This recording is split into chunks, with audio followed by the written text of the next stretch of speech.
the sooner that kids can learn about their brains, and that the adults around them can learn about the brain and filter interpreting behavior through that brain-based model, the better the trajectory. Like, we can shift that trajectory early.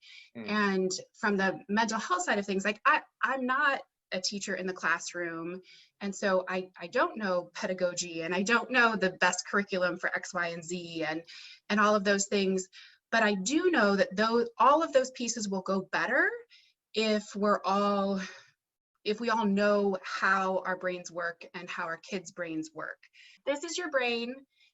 Your fingers are this good human prefrontal cortex. This is where all academics happen, and your social approach, your connectedness, all of those rich things that we hope are developing in children, that all happens in this upstairs brain, okay?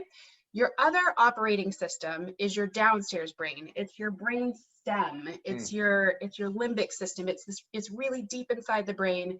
It's the home of big feelings of fight or flight. And your thumb in the middle here is your amygdala.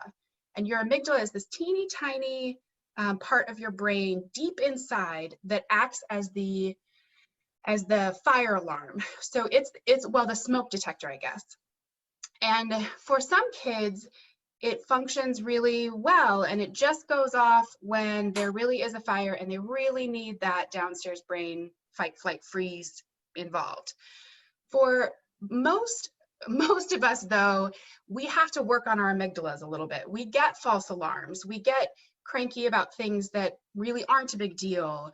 And so what happens, especially for kids who've experienced early life trauma, so abuse, neglect, maybe chronic stress of poverty, maybe some mental health issues in the home, all of those experiences mean that their brain is wiring for defense, that it's wiring for solo survival, and that's adaptive.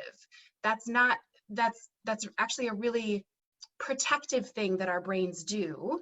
But it means that in the classroom, it's going to be harder for them to keep that upstairs brain operating system online.